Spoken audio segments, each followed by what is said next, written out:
मुच्यते। पूर्णस्य पूर्णमादाय पूर्णमेवावशिष्यते। ॐ शान्ति शान्ति शान्तिः।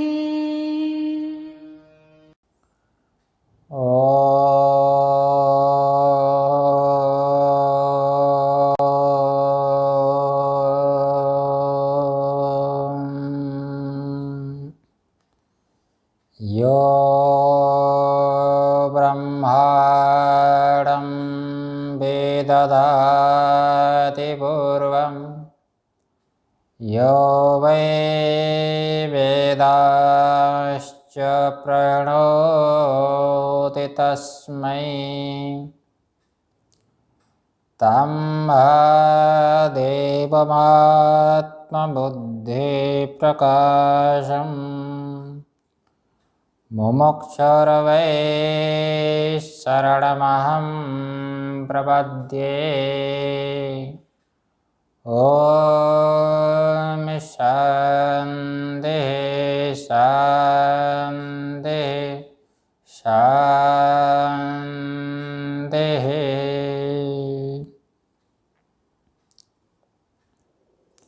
सर्वमङ्गलमङ्गल्ये शिवे सर्वार्थसाधिके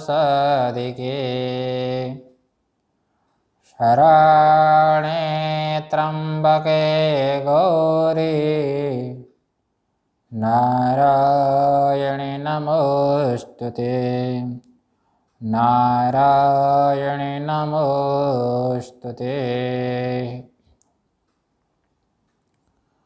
उत्पत्ति की शक्तिरशेष वस्तु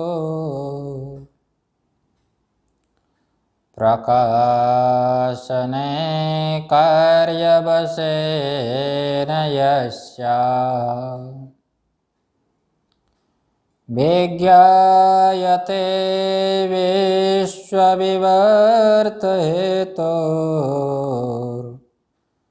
नमामि तां वाचमचिन्त्य शक्तिम्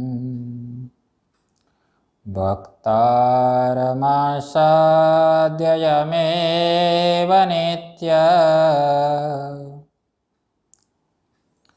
सरस्वती स्वार्थसमन्वितासीत् निरास्तदुस्तार्ककलङ्कपङ्का नमामि तं शङ्करमर्जिताङ्घ्रिं नमामि तं शङ्करमर्जिताङ्घ्रिम्।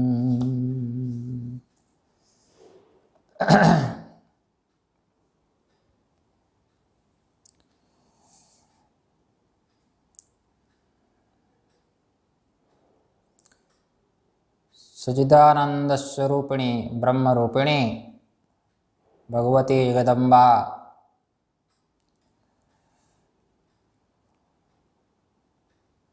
उनके अनुग्रह से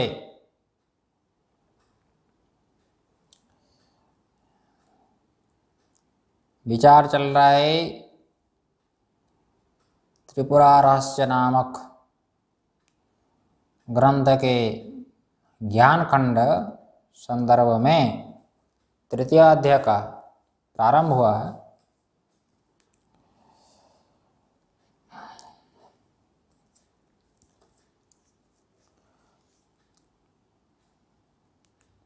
दत्तात्रेय भगवान ने ये कहा, जीवन में यदि विचार हो रहा है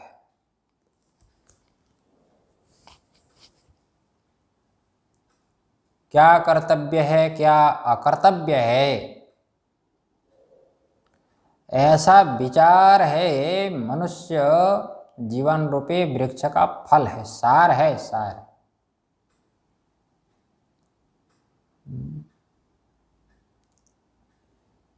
ऐसा विचार यदि न हो सके तब तो जीवन व्यर्थ हो गया। क्योंकि विचार से ही आत्मा का ज्ञान होता है। विचारात जायते बोधः, इसलिए विचार यदि नहीं हो रहा है तो सारा जो आडंबर सब बेकार है, व्यर्थ है। ये प्राणी जितने भी आडंबर करता है वो किसके लिए है? आत्मा का विचार के लिए है। अपना स्वरूप जो परमात्मा है उस परमात्मा को प्राप्त करने के लिए सारा का सारा साधन है। वो परमात्मा यदि प्राप्त नहीं हुआ तो सारा आडंबर, धन का संग्रह है, मकान बनाना है, ये सब क्या है? व्यर्थ है।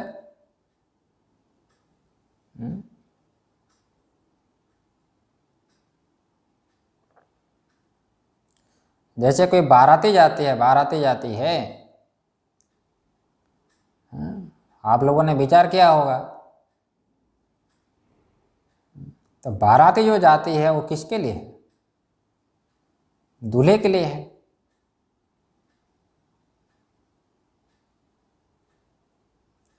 तो दूल्हे के कारण बाराती का महत्व है।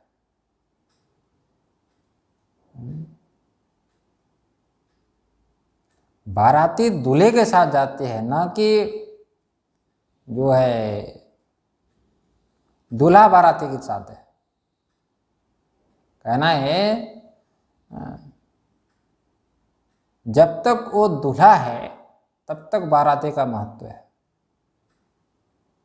दूल्हा न हो तो कोई महत्व नहीं है।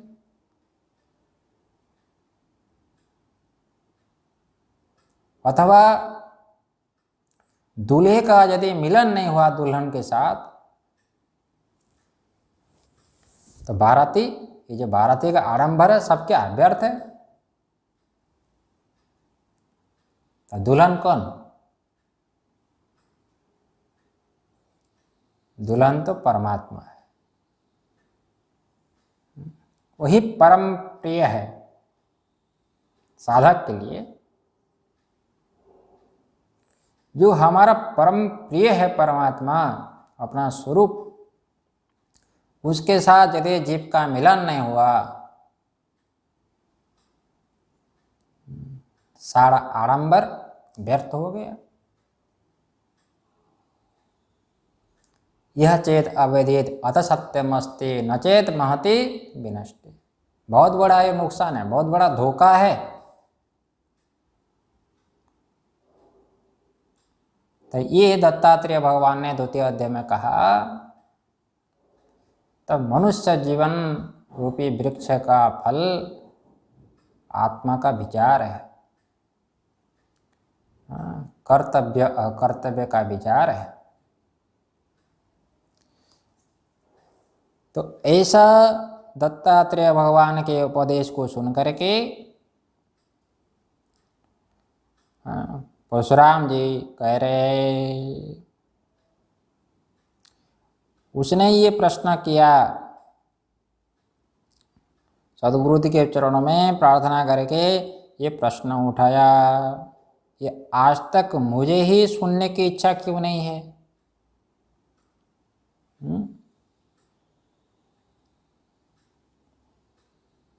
और ये भी बतला दिया, ये जो आत्मा का जो विचार है, कर्तव्य अकर्तव्य का जो विचार है, ये विचार तब होगा जब भगवती की उपासना करें तो।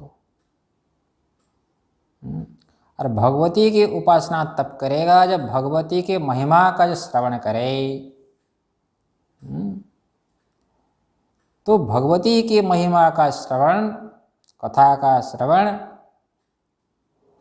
ये अवसर कैसे मिले और अवसर पाने का उपाय क्या है? अरे कथा तो सर्वत्र प्राप्त हो सकती है। और सवाल ये उठता है कि सब प्राणी इस कथा का श्रवण क्यों नहीं करते हैं? अब मैंने भी अभी तक श्रवण क्यों नहीं किया था? और ये भी उसने प्रश्न किया, मेरे से ज़्यादा भी लोग दुखी है, मुझसे भी ज़्यादा दुख में है, और संसार ऐसा है कि जहाँ जाओ आपको संसार से ठोकर ही मिलता है। ये परशुराम जी महाराज ने कहा, जहाँ जाओ, चाहे स्वर्ग भी चले जाओ,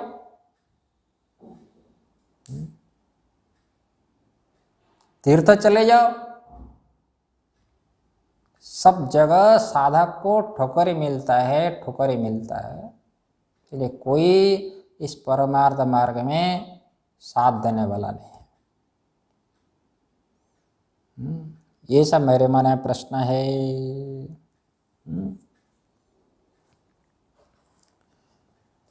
तो ये प्रश्न किया कि जो है कथा का श्रवण तो प्राप्त हो सकता है, फिर भी प्राप्त क्यों नहीं हो रहा है?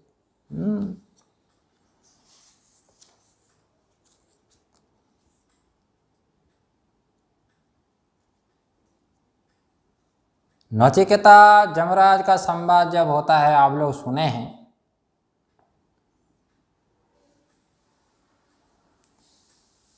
जब पिता ने उसको भेज दिया, जमराज को तुम दे रहा हूं, जाओ तुम। नचिकेता छोटा सा बालक है, जमराज जी के पास आता है। आप लोग जानते हैं कथा, बहुत सुने हैं, ज़्यादा गंभीर से नहीं जाना है, पूरी कथा में नहीं जाना है। लेकिन कथा का सार कैसा है, जब वो कहीं गए हुए थे जमराज जी किसी कार्य में, 3 दिन 3 रात तक वो रहा, बिना खाए बिना सोए। नौकर लोग पूछे होंगे, जमराज जी की पत्नियां पूछी होगी, लेकिन उसने बिना खाए बिना पिए वो 3 दिन 3 रात तक जब रहा, जमराज जी लौटे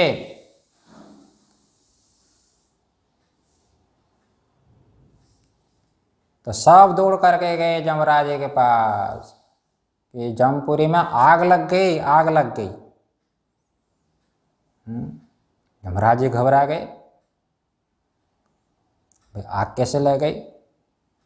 कि जमपुरी में साक्षात अग्नि आया है ब्राह्मण के रूप से, अतिथि के रूप से। ये देखो, इसलिए आपके घर में कोई अतिथि आता हो, हमारे सनातन परंपरा में ये मर्यादा है कि अतिथि देवो भव। जरा विचार करके समझ लो। अतिथि को हमारी परंपरा में साक्षात भगवान कहा जाता है, अतिथि देवो भव। हाँ, और अतिथि का कभी भी निरादर नहीं करना चाहिए, अपमान नहीं करना चाहिए, बहुत पाप लगता है, महान पाप।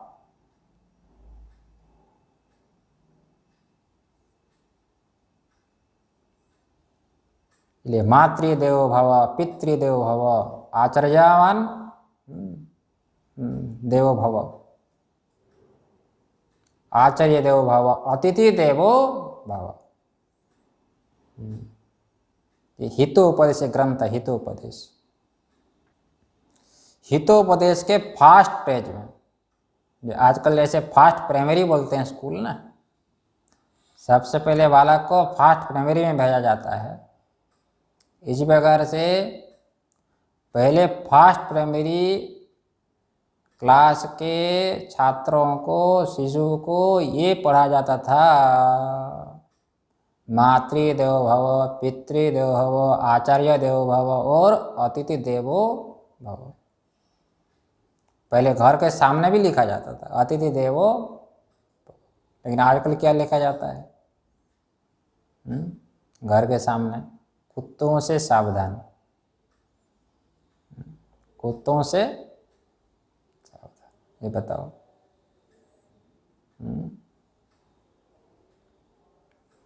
हमारी सनातन परंपरा में देखो, हाँ, ये आजकल के लोग, ये परंपरा ऐसी हो गई, ये इतना जो है कुसंस्कार आ रहा है बालक के चित्त में, कहाँ तक हम जा रहे हैं। पहले हमारी क्या परंपरा थी, अभी क्या परंपरा हो गई। तो भगवान ही बचाए। तो हमारी परंपरा में आदित्य को साक्षात भगवान कहा जाता है कि नहीं। पंचदेवों में आदित्य भी आते हैं।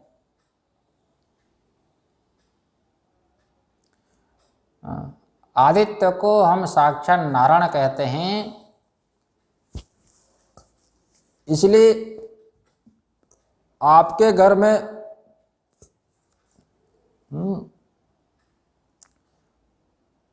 प्रत्येक घर में सबसे पहले अतिथि के रूप से कौन आते हैं? आदित्य भगवान आते हैं। मान लोगे कोई अतिथि आपके घर में आने वाले हैं, आपको ज्ञान है कि अमुक समय पर अतिथि आने वाले हैं, आप यदि सोए हैं उस समय, तो अपमान हुआ कि नहीं?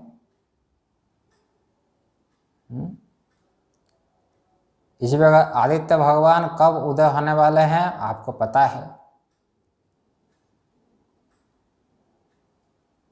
उस समय आप सो रहे हैं, कभी 8 बजे तो कभी 9 बजे, कभी 10 बजे। तो आदित्य भगवान का अपमान हुआ कि नहीं?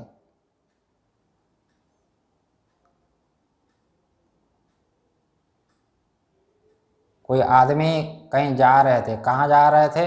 कचहरी जा रहे थे, कचहरी जा रहे थे। हाँ, वो कचहरी जा रहे थे, रास्ते में किसी कौवे को देखा, कौवा।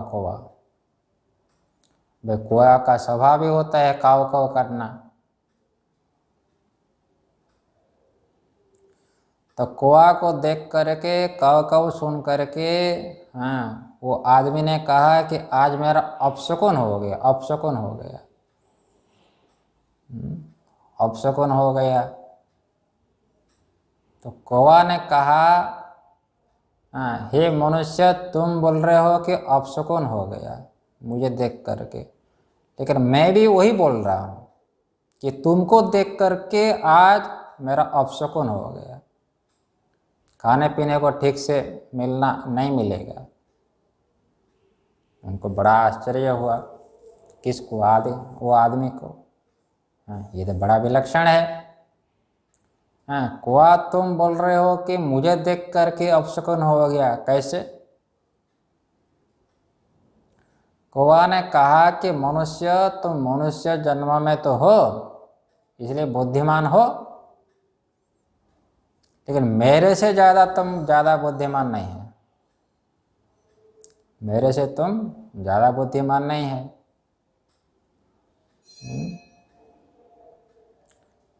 तो मनुष्य तो हो, लेकिन तुमसे मेरे में 2 गुण ज़्यादा है। 2 गुण ज़्यादा है, ये कैसे?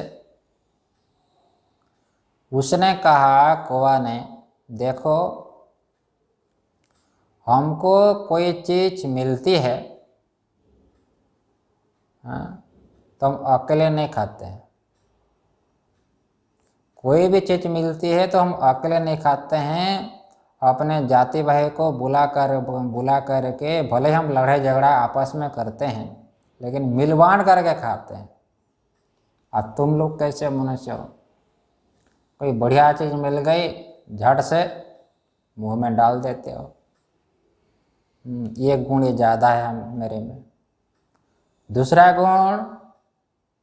दूसरा गुण ये है,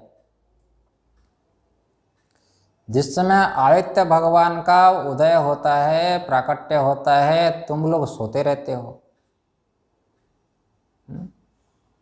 8 बजे, 9 बजे, 10 बजे तक सोते रहते हो। ये जब से ये कंप्यूटर आ गया, ये मोबाइल आ गया, तब से मामला और बिगड़ गया। कोई तो 11 बजे, 12 बजे पे जो है वो उठते हैं, सीधा भोजन में बैठ जाते हैं। बड़ा विलक्षण है। तो माउंट आबू आश्रम में वो महाराज सुना रहे थे, वो शाम को श्री महिमना स्तोत्र होता है, शाम को श्री महिमना स्तोत्र होता है। हाँ, जिस समय ठीक श्री महिमना स्तोत्र होता है, सब सारे महात्मा लोग आते हैं। तो एक महात्मा जो है 10-15 मिनट विलम्ब में आते थे। तो वहाँ के महाराज एक दिन देखे, 2 दिन देखे, तीसरे दिन बोलना पड़ा, हाँ महात्मा जी आप विलम्ब आते हैं क्यों श्री महिमना स्तोत्र में, समय पर आना चाहिए। उस महात्मा ने कहा कि महाराज जी क्या करूं, हाँ मैं चाहता तो नहीं कि विलम्ब में आऊं, लेकिन मेरी मजबूरी है। क्या मजबूरी है? जिस समय आपका श्री महिमना स्तोत्र का पाठ का समय होता है, उस समय जो है वो रेडियो में समाचार आता है, उसी समय आता है। और समाचार सुने बिना मेरा मन नहीं लगता है कहीं, इसलिए आते आते विलम्ब हो जाता है। ये देखो क्या संस्कार है। जब जितना विज्ञान बढ़ रहा है उतना व्यक्ति के चित्त में कुसंस्कार पड़ रहा है ज़्यादा। इससे हमारे को उन्नति कही जाएगी? बड़ा कठिन है। तो कुएं ने कहा जिस समय सूर्य भगवान का उदय होता है तुम तो सोते रहते हो, लेकिन हम ऐसे नहीं हैं। हाँ, सूर्य भगवान आने से पहले हम उठ जाते हैं, 4 बजे हम उठ जाते हैं, और उठ करके हम अपना नित्य कर्म कर लेते हैं। और नित्य कर्म करके हम तैयार होते हैं, कब सूर्य भगवान का उदय होगा। उस समय हम अपनी वाणी से भगवान की स्तुति करते हैं, सूर्य भगवान की। और भगवान ने जो वाणी दे रखी है उसी वाणी से तो स्तुति करेंगे हम। ये 2 गुण ज़्यादा है हमारे में, ये देखो। तो विचार करना चाहिए कि हम लोग कहाँ से कहाँ जा रहे हैं। बहुत कठिन मामला है। इसलिए साधक को निरंतर विचार करना चाहिए। आपको प्रसंग सुना रहा था नचिकेता का, इसलिए नचिकेता बालक होने पर भी क्या है, अतिथि है। अतिथि देवो, अतिथि का तिरस्कार कभी भी ना करो। आप विचार करके देख लो, जमराज जी विद्वान है, ज्ञानी है, जीवन मुक्त है, तो उनका व्यवहार से क्या संबंध है? फिर भी लोक शिक्षा होती है। लोकः अपि एवं कुर्युः, लोग भी ऐसा करें, इसी का नाम लोक संग्रह है। लोक संग्रह मतलब ऐसा नहीं है कि इसने लोगों को एकत्रित कर लिया, संग्रह कर लिया, ऐसा नहीं। शरीर के जो शास्त्रीय आचरण से बाकी लोग उससे उपकृत हो जाए, उसको बोलते हैं लोक संग्रह। इसलिए जमराज जी जानते हैं, शास्त्र को, शास्त्रीय आचरण को जानते हैं। इसलिए उसने अतिथि की सेवा किया, ब्राह्मण नचिकेता की वो पूजा की, उसने पाद प्रक्षालन आदि सब कुछ किए। तो उसने कहा मैं तो तुम्हारा ऋणी हो गया नचिकेता, इसलिए तुम 3 बार मांगो, 3 बार। आप लोग जानते हैं, ज़्यादा कथा में नहीं जाना है। तो पहला बार क्या मांगा? पहला बार तो मांग लिया पितृ संतुष्टि। ये देखो, आप विचार करके देख लो, पिता को क्रोध आ गया और मुझे भेज दिए जमराज के पास, फिर भी उनके प्रति कोई द्वेष भाव नहीं है, उनकी कल्याण का कामना करता है पुत्र। ये पुत्र का पुत्र तो ही है। पुम नरका त्रायतेति पुत्रः, जो पिता को नरक से, दोष से, पाप से मुक्त कर दे, कल्याण की ओर ले जाए, ये पुत्र का पुत्रत्व होता है। जैसे मैं उनका पुत्र हूं। नचिकेता सोच रहा है इसलिए जिसके कारण मुझे बिना मांगे 3 वर मिल रहा है, इसलिए उनके लिए मैं पहला वर मांगू। देखो ये व्यवहार है। इसलिए कई बार मैंने कहा सबसे पहले आप कर्तव्य बुद्धि से कर्म करो। ये मनुष्य की प्रवृत्ति, ये कर्तव्य प्रवृत्ति, ये अपनी अपनी प्रवृत्ति है। स्वार्थ मोह प्रवृत्ति ये मनुष्य की प्रवृत्ति नहीं है। मनुष्य की अपनी प्रवृत्ति क्या है? कर्तव्य प्रवृत्ति है। स्वार्थ प्रवृत्ति मोह प्रवृत्ति से ऊपर क्या है? कर्तव्य प्रवृत्ति।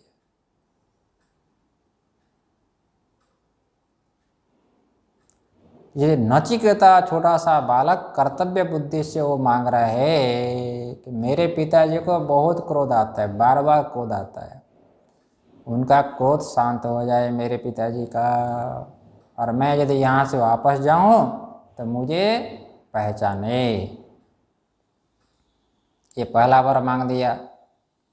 दूसरा वर क्या? और 2 वर रह गए। एक नचिकेता छोटा सा बालक है, उसने विचार किया और 2 वर तो मांगना है, क्या मांगो? तो छोटा सा बालक वो विचार कर रहा है। देखो विचार का प्रसंग चल रहा है ये।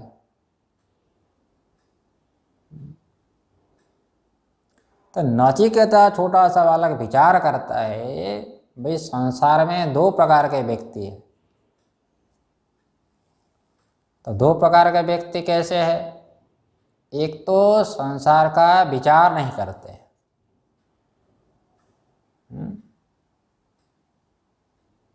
वो प्रेय चाहते हैं, अभ्युदय चाहते हैं, पारलौकिक सुख चाहते हैं, स्वर्गीय ब्रह्मलोक का सुख चाहते हैं। ये अविचारशील कुछ व्यक्ति होते हैं। उन्हीं के लिए मांगना चाहिए। उन्हीं के लिए क्या मांगो? उसने अग्नि विद्या मांगी। अग्नि विद्या जो स्वर्ग प्राप्ति का साधन जो अग्नि विद्या है उसने मांगी द्वितीय वर के लिए, द्वितीय वर के रूप से। हाँ, तो एक प्रकार के व्यक्ति हो गए। दूसरे प्रकार के व्यक्ति क्या है? जो संसार का विचार करते हैं, नित्य अनित्य का विचार करते हैं। परीक्षा लोकान कर्मजिदान ब्राह्मणो निर्वेदम आयाद नास्त्य कृत कृतेन। तो विचारशील व्यक्ति अभ्युदय सुख नहीं चाहता है, वो निःश्रेयस मोक्ष रूपी सुख चाहता है। तो ऐसे व्यक्ति के लिए अभ्युदय का साधन ये तो व्यर्थ है। उन्हीं के लिए क्या मांगो? तो उसने आत्मज्ञान मांगे। आत्मज्ञान। इसलिए मनुष्य जीवन में भी 2 प्राप्त होते हैं, एक श्रेय होता है और एक प्रेय होता है। श्रेयश्च प्रेयश्च मनुष्य में तस् तो संपरित्य विविनक्ति धीर। श्रेयो ही धीर अभिप्रेयसो वृणीते प्रेयो मंदो योगक्षेमात् वृणीते। तो ये मनुष्य का जीवन है बड़ा जटिल है, बहुत जटिल है मनुष्य जीवन। इसलिए जटिल है कि जीवन में व्यवहार और परमार्थ दोनों मिले हुए रहते हैं। व्यवहार का आप छोड़ नहीं सकते।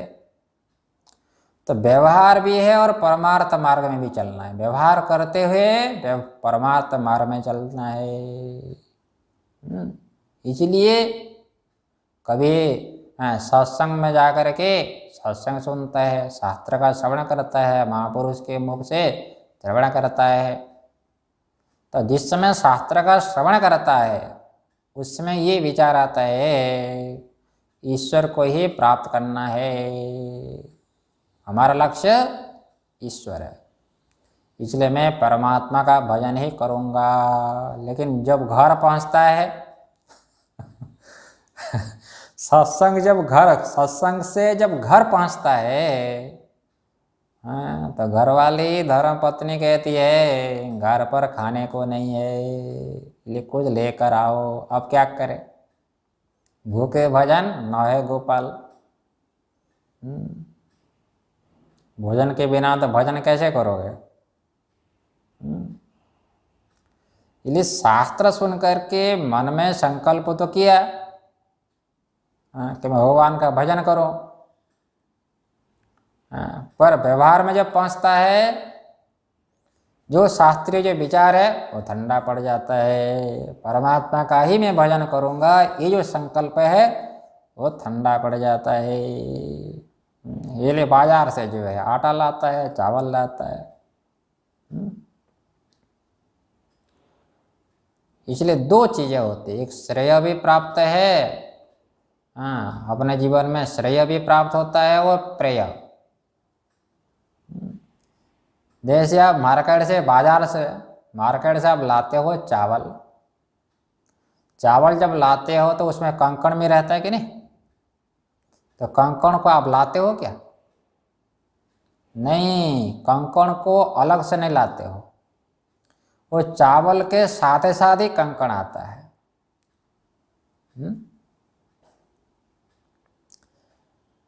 इसी प्रकार ये जीवन का लक्ष्य परमात्मा तो है, ऐसा निश्चय होने पर भी ये संसार का व्यवहार जो है ये स्वतः ही बीच में आ जाता है। चाहते नहीं, साधक नहीं चाहता कि मैं व्यवहार करूं, लेकिन मजबूरी से व्यवहार करना पड़ता है। ये बड़ी गंभीर समस्या है। ऐसे कोई अपने कपड़े पर मल को धूल को नहीं पोंछता है, लेकिन कपड़े को तो रोज धोना पड़ता है। शरीर में कोई मल को नहीं पोंछता है, धूल मिट्टी को नहीं पोंछता है, लेकिन रोज तो स्नान तो करना पड़ता है। ठीक इसी प्रकार से कई व्यवहारिक समस्याएं न चाहने पर भी ये साधक के जीवन में वो स्वतः ही स्वाभाविक आ जाती है। इसलिए जो प्रिय चाहता है संसार में, अवैधीय सुख चाहता है, जो प्रियार्थी हो, अवैधीय सुख चाहता हो, जब जगत में थप्पड़ पड़ता है, कोई गाली देता है, कभी कुछ कटु शब्द बोलता है, जो भी हो, तो ये थप्पड़ है, प्रतिकूलता। जो प्रियार्थी हो और संसार से प्रतिकूलता आती है तो कुछ देर के लिए सोचता है, कुछ देर के लिए वैराग्य हो जाता है, जैसे श्मशान में वैराग्य होता है ना। श्मशान में जैसे वैराग्य होता है, इसी प्रकार प्रियार्थी को कभी संसार से प्रतिकूलता दिखती हो तो फिर जो है वो श्रेय चाहता है थोड़ी देर के लिए, हमको तो संसार नहीं चाहिए। इसलिए किसी को थोड़ा वैराग्य होता है ना, श्मशान वैराग्य, वो जो होता है हमको स्वर्ग नहीं चाहिए, हमको ब्रह्म नहीं चाहिए, ये ब्रह्मलोक नहीं चाहिए। अरे भाई, तो आपको अभी आपके पास स्वर्गीय सुख कहाँ आया, ब्रह्मलोक का सुख कहाँ आया? जब भोग का साधन हो तब जाकर के तितिक्षा की परीक्षा होती है, कितना आपके पास धैर्य है, सहन शक्ति कितनी है। ये तो भोग का साधन प्राप्त होने पर होती है परीक्षा। इसलिए जमराज कहते हैं कश्चित धीरा प्रत्येगात्मान इच्छत आवृत चक्षु अमृतत्व इच्छन। इसलिए कोई धीर हो सकता है संसार में। धीर के बिना इस मार्ग में, परमार्थ मार्ग में आप नहीं चल सकते। ये कहा कश्चित धीर। कश्चित धीर का ये भी अर्थ है भाई धीर कोई भी हो सकता है, ऐसा नहीं कि महात्मा केवल धीर हो सकता है।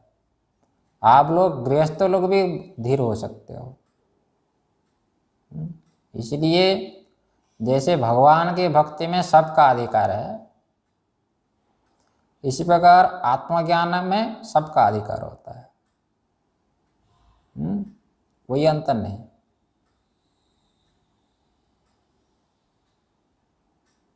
इसलिए कहते हैं कृष्णो भोगी सुखस्त्यागी नृपो जनकराघवो वसिष्ठः कर्मकर्ता च सर्वे च ज्ञानिनः समाः। ज्ञानी में कोई अंतर नहीं है, देखो, क्योंकि सबका आत्मरूप एक है। ऐसा नहीं कि मेरी आत्मा अलग है, आपकी आत्मा अलग है, ऐसा नहीं है।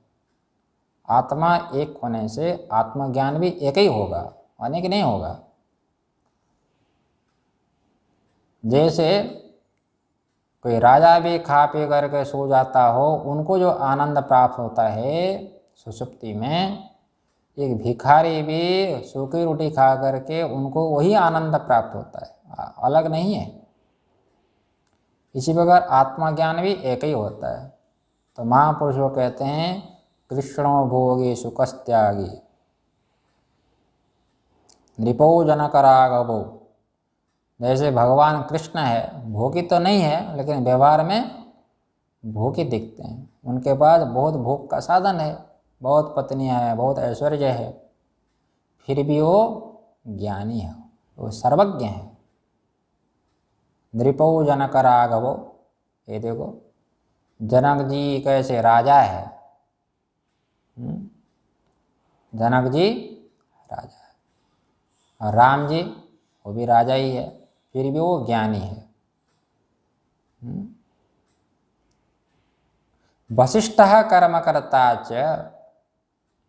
अब वशिष्ठ ऋषि जो है कर्म करते हुए व्यवहार में, और कर्म का कर्ता होते हुए भी वो ज्ञानी है। और सुखदेव जी महाराज कैसे है? सुखदेव जी महाराज देखो विरक्त है, अत्यंत विरक्त, सुखस्त्यागी। लेकिन सबका व्यवहार अलग अलग होने पर भी वो ज्ञानी सब है। इसलिए आत्मज्ञान का अधिकारी कोई भी हो सकता है, किसी भी वर्ण का हो सकता है, किसी भी आश्रम का हो सकता है। हाँ, कर्म में सबका अधिकार नहीं होता है। तो भगवान की भक्ति में जैसे सबका अधिकार होता है, इसी प्रकार आत्मज्ञान में भी सबका अधिकार हो सकता है। ये कश्चित धीरा प्रत्येगात्मानं। ये मैं कह रहा था, जैसे कोई प्रियार्थी हो, अविद्या सुख चाहता है, लेकिन संसार से जो प्रतिकूलता आती है जिस समय, उस समय वो सोचता है कि हमको तो श्रेय चाहिए, मोक्ष चाहिए, हमको तो भगवान का भजन ही करना है। और थोड़ी देर के लिए होता है।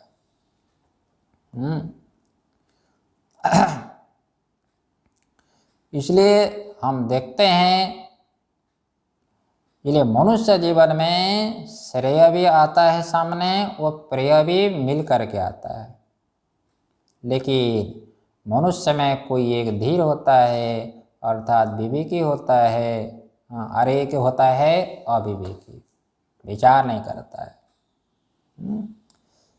तो विवेकी वही है जिसे दूर तक दिखता है, भविष्य जिसको दिखता है, वही वास्तविक विवेकी है।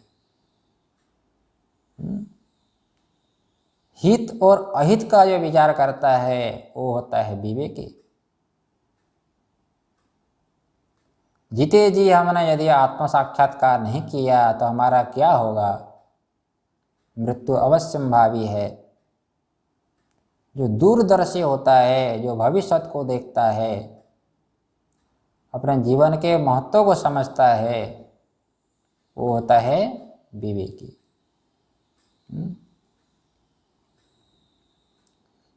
और जो सामने को ही देखता है, वर्तमान को ही देखता है, मिठाई खाते समय तो बहुत अच्छा लगता है, लेकिन कितना खाने में हित है, इसका परिणाम क्या होगा, जो विचार नहीं करता है, वो होता है अविवेकी। तो चावल में जैसे कंकड़ आता है, और कंकड़ नहीं बिनोगे, मतलब हम तो चावल लाए हैं, और कंकड़ क्यों बिनना है, और नहीं बिनोगे तो क्या होगा, दांत टूटेगा कि नहीं? समझ में ना? इसी प्रकार जीवन में दो प्राप्त हो रहा है, एक श्रेय प्राप्त होता है और एक प्राप्त होता है। तो विवेकी वही है कि वो प्रेय को छोड़ करके तो श्रेय को ही प्राप्त करे, जो मोक्ष है, आत्मकल्याण, यही हमारा लक्ष्य है। इसलिए कौन विवेकी है, कौन अविवेकी है, आप व्यवहार को देखकर निश्चय कर सकते। तो दोनों दिखते हैं समान, जैसे हंस भी दिखता है सफेद और बगुला भी सफेद दिखता है। हंसा श्वेतः बकश्वेतः को भेदो हंस बकयो, लेकिन निरक्षर विवेके तो हंसो हंसः बको बकः। वो दूध रखा है, दूध और दूध में पानी मिला हुआ है, लेकिन हंस के चोंच में ये सामर्थ्य है, वो दूध को पी लेता है और पानी को छोड़ देता है, लेकिन बगुला नहीं कर सकता है, बगुला में वो सामर्थ्य नहीं है। इसी प्रकार से विवेकी वही है, एक आत्मा है, एक अनात्मा है, दोनों में वो प्रीति है, प्रीति। आत्मा और अनात्मा जो शरीर है ना, इसमें दोनों में बहुत प्रीति है, अत्यंत गाढ़ प्रीति है, गहरी प्रीति है। गोस्वामी जी कहते हैं कि जैसे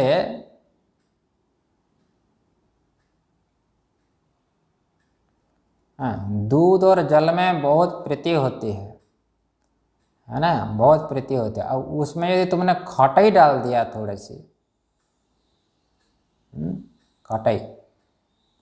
खटाई जब डाल देंगे तो दोनों अलग अलग हो जाएंगे, और कभी फिर मिल नहीं सकते, दोबारा नहीं मिल सकते। इसी प्रकार से आत्मा चेतन है, शरीर जड़ है, दोनों में जो अध्यास हो गया, प्रीति हो गई, संबंध हो गया, उसमें तुमने यदि खटाई डाल दिया, खटाई क्या है, विवेक।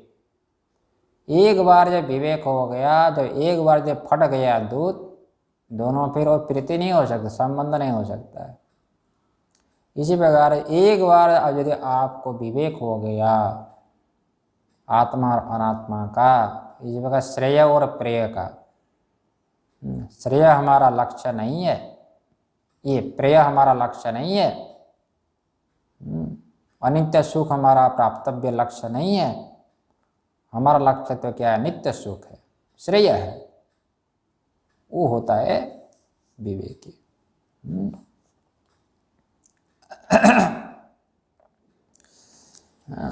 इसलिए यहाँ पर भी कह रहे हैं कि दो प्रकार के मनुष्य है, दो प्रकार के मनुष्य है, एक विचार करने वाला है, दूसरा जो है विचार नहीं करने वाला है। इसलिए विचार करने वाला प्रेय को नहीं पकड़ता है। प्रारब्ध के अनुसार भले ही प्रेय मिलता हो, भोग संपत्ति मिलती हो, प्रारब्ध से मिलना अलग बात है, उसको वर्ण करना अलग बात है। ये सुदामा कथा में आता है, सुदामा जब भगवान के पास जाते हैं, अपने सखा के पास जाते हैं, तो उस समय भी वो नहीं मांगता है, भोग को नहीं मांगता है। इसलिए नहीं मांगता है कि भोग से ये परमात्मा का भजन छूट जाएगा, भगवान का चिंतन नहीं हो सकता है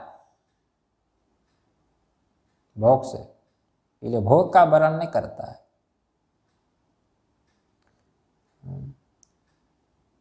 जब लौटता है भगवान से, अपने घर लौटता है, देखता है कि सारा भोग जो संपन्न हो गया, चमत्कार हो गया, उस समय भी वो भोग को नहीं चाहता है, भोग को वरण्य किया हो।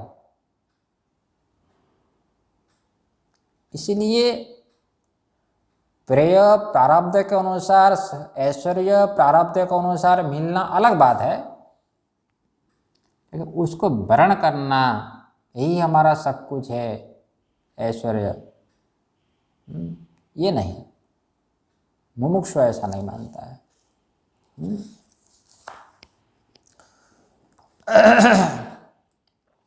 इसीलिए श्रेय जो होता है वो हमारा परम लक्ष्य है, और प्रेय जो होता है वो तो प्रारब्ध के अनुसार होता है। ये पशु पक्षी को भी प्रारब्ध के अनुसार मिलता है और मनुष्य के वो ही मिलता है, तो ये बुद्धिमत्ता नहीं है। तो कहते हैं आगे देखो, तो ये भगवती की कथा का श्रवण लोगों को प्राप्त क्यों नहीं होती है? तो यहाँ पर कह रहे हैं, देखिए तो सबसे पहले क्या करो, भगवान दत्तात्रेय कहते हैं साधना श्लोक में, शृणु राम प्रवक्ष्यामि निदानं श्रेयसः परम साध्वी संगः परम मूलम सर्वदुःख निवारणम। हे परशुराम, ये जो परम कल्याण है, इस परम कल्याण का मूल कारण मैं तुमको बतला रहा हूँ, जो कि सभी प्रकार के दुखों का निवारण हो जाएगा। ये सबसे बड़ा श्रेष्ठ क्या है? साधु पुरुषों की सत्संगति है। ये यहाँ पर कह रहे हैं, देखो, सद्भिः संगः परम मूलम, सबसे श्रेष्ठ साधन है, सबसे मूल साधन है। क्या करो? सद्भिः संगः परम मूलम, महापुरुषों की तुम संगति कर लो। महापुरुष की संगति, अब महापुरुष की संगति करनी चाहिए, कहने संगति नहीं होती है। तुमने यदि कोई पुण्य किया हो, वो पुण्य फल जब फल देने के लिए जब प्रयत्नशील होगा, तब जाकर के महापुरुष की संगति करने का सौभाग्य प्राप्त होता है। इसलिए पुण्य पुंज बिनु मिले नहीं संता,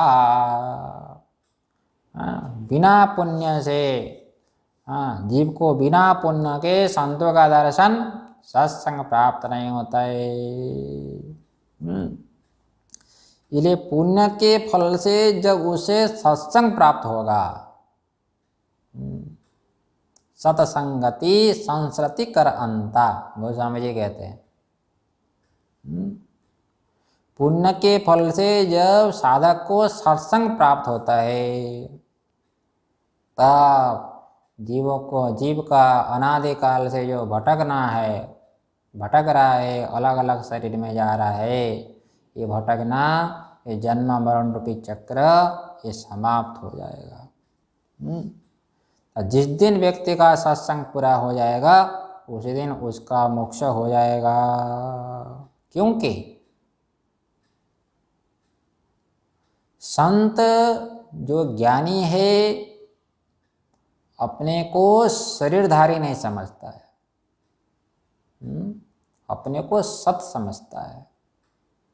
शरीर से व्यवहार करते हुए भी अपने को शरीर से भिन्न समझता है।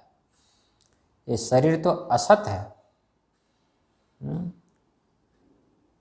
मांडुक्यकार गौड़पाद भगवान कहते हैं, आदावन्ते यन्नास्ति वर्तमाने अपि तत्तथा।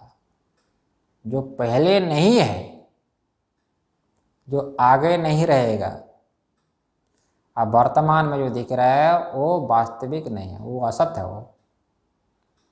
वो मिथ्या है। ये समझना चाहिए। आज शरीर देखो, शरीर पहले नहीं था और आगे भी नहीं रहेगा। इसलिए वर्तमान में जो दिख रहा है ये भी वास्तविक नहीं है, व्यवहारिक मानो। व्यवहारिक तो मान सकते हो,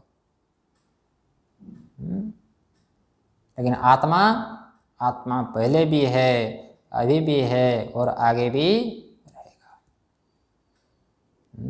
इसलिए पुनर्जन्म को मानना पड़ता है।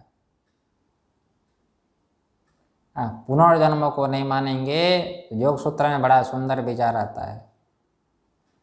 योग सूत्र के भाष्य में जो लोग पुनर्जन्म को नहीं मानते हैं उनके लिए कहा जाता है, विचार करके देख लो, जो नवजात शिशु होता है तो नवजात शिशु को माता जब स्तन में लगा देती है, उनको ज्ञान कैसे हुआ? ये ज्ञान उनको कैसे हुआ कि ये स्तन्यपान मेरे लिए इष्ट साधन है, मेरी भूख की निवृत्ति हो जाएगी। उनको ज्ञान कैसे हुआ? इसको तार्किक कहते हैं इष्ट साधनता प्रकारक ज्ञान। ये जो इष्ट साधनता प्रकारक ज्ञान है बालक को कैसे हुआ? ज्ञान तब होगा, स्मरण हो रहा ना, स्मरण हो रहा है, ये स्तन्यपान मेरे इष्ट का साधन है। जैसे आप भोजन में अभी प्रवृत्त हो रहे हो, भोजन में इसलिए आप प्रवृत्त होते हैं कि भोजन को देख करके आपको ज्ञान होता है कि ये भोजन, इदम भोजनम मत अभिष्ट साधनम, ये मेरे लिए अभिष्ट साधन है, भोजन से मेरी भूख की निवृत्ति होगी। इसी प्रकार से बालक को कैसे ज्ञान हुआ? स्तन्यपान मेरे लिए इष्ट का साधन है। इसका मतलब संस्कार मानना पड़ेगा। इसका संस्कार पहले भी स्तन्यपान किया हो तब जाकर के उसका संस्कार पड़ेगा। संस्कार तब पड़ेगा, इस शरीर में तो है ही नहीं, तो पहली बार पी रहा है, इसलिए पहले भी स्तन्यपान किया हो। इसी प्रकार मृत्यु का भय भी देख लो। जैसे बंदर का बच्चा हो, अभी पैदा हुआ हो, अब बंदर के बच्चे को पानी में फेंक दो, देखो फेंकने के लिए करो, वो बंदर का बच्चा डर जाता है। उनको मृत्यु का भय कैसे हुआ? इसका मतलब पहले भी वो जन्म लिया था, पहले भी वो बंदर बना था। तो वहाँ पर उस समय भी उनको मृत्यु हुई थी, शरीर का वियोग हुआ था, इसलिए उनको कष्ट हुआ था मृत्यु से, इसलिए पुनर्जन्म को मानना पड़ेगा।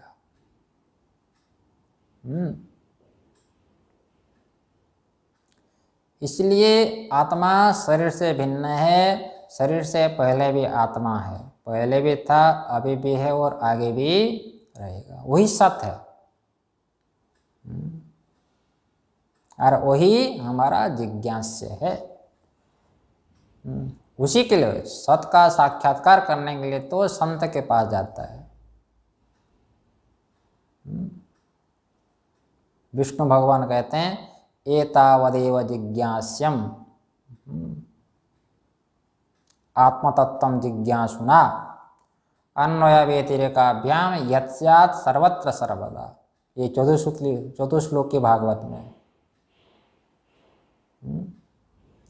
इसी का ये सारा विस्तार है पूरे भागवत में, इसी श्लोक का ही। इसलिए भागवत का सार ही क्या, यही सार है।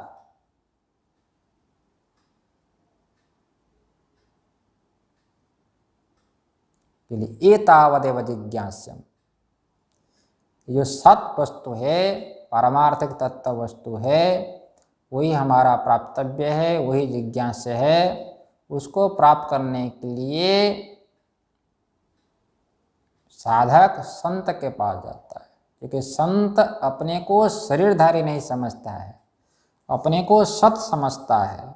संत अपने को सत मानता है, शरीर नहीं मानता है। परंतु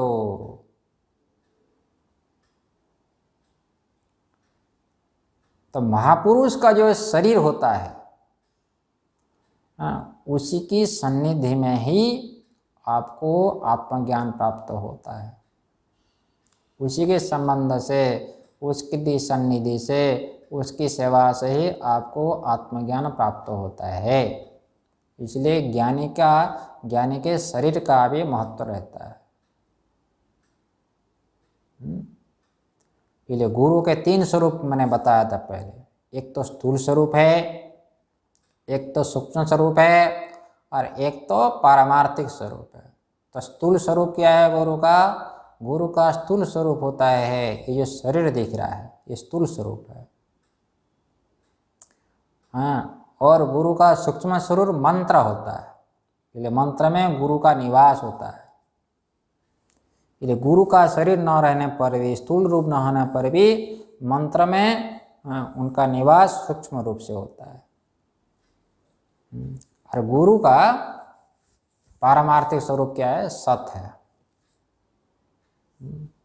वो पारमार्थिक स्वरूप है, वही ब्रह्म स्वरूप है, वही आत्मा है। ईश्वरो गुरुरात्मेति मूर्ति भेद विभागिने। यद्यपि ज्ञानी अपने को शरीरधारी नहीं समझता है, लेकिन उसी शरीर से ही साधक का कल्याण होता है। इसलिए शरीर में भी बड़ा महत्व होता है, क्योंकि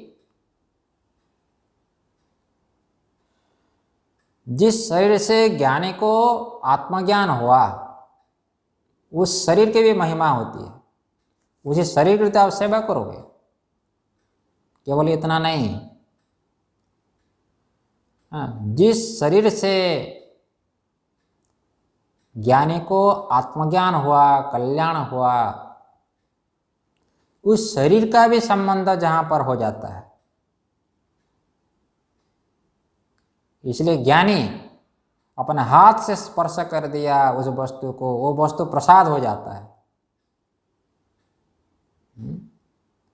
इसलिए संत के शरीर की भी महिमा होती है। इसलिए शरीर के महिमा है, इसलिए उस शरीर का संबंध जिसके साथ हो जाता है, जिस स्थान के साथ, उसमें भी महिमा आ जाती है। इसलिए साधक यदि शुद्ध अंतकरण वाला हो, एक अनुभव करता है। इसलिए स्थान की भी महिमा होती है। जैसे आप लोग सुनते हैं यहाँ पर प्रेमपुरी आश्रम में, यहाँ पर तो शास्त्र का ही विचार होता है, भगवान की कथा का ही विचार होता है, श्रवण होता है। इसकी भी एक महिमा है, आप लोगों को साक्षात अनुभव है।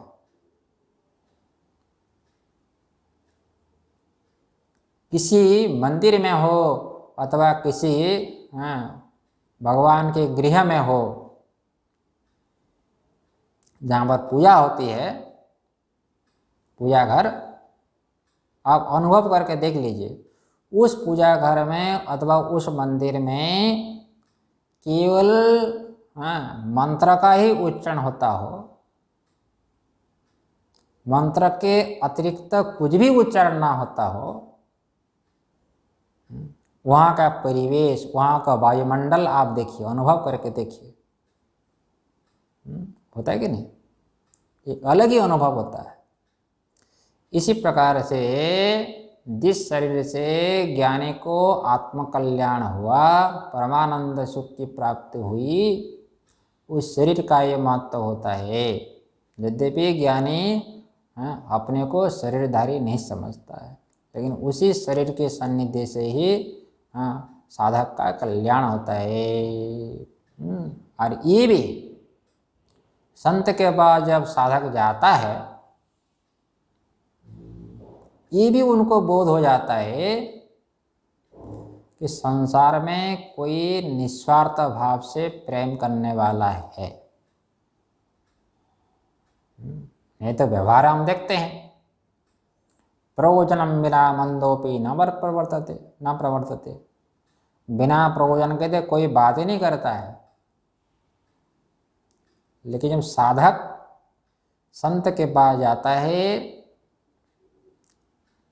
तो ये उनको अनुभव हो जाता है। व्यवहारिक ज्ञान तो होता है, कैसे बैठना है, कैसे बोलना है, ये भी ज्ञान होता है। शुद्धि अशुद्धि का ज्ञान होता है। सारा संसार यद्यपि माइक है,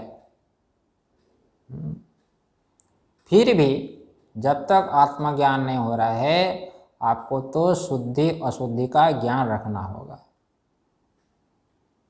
संस्कार तो चाहिए, और शास्त्रीय संस्कार को छोड़ करके शास्त्रीय संस्कार को अपनाना चाहिए जब तक आत्मज्ञान नहीं हो रहा है।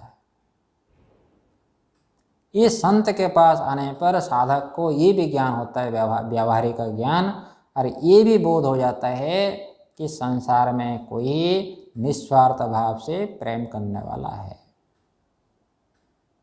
तो कौन है? संसार में निस्वार्थ भाव से प्रेम करने वाला तो दो है, तीसरा नहीं है कोई। एक तो परमात्मा है, और परमात्मा का साक्षात्कार करने वाला संत ज्ञानी वही परम प्रेम करता है, निस्वार्थ प्रेम करता है। तो ये कहना है कि संत अपने को सत समझता है, और जब साधक सत्संग करता है अपने गुरु को भी सत समझता है और अपने को भी सत समझ लेता है, तो उसी दिन सत्संग पूरा हो जाता है, और उसी दिन ये संसार से भटकना, जन्म मरण रूपी चक्र समाप्त हो जाता है। ओम पूर्णमदः पूर्णमिदं पूर्णात् पूर्णमुदच्यते पूर्णस्य पूर्णमादाय पूर्णमेवावशिष्यते। ओम शांति शांति शांति।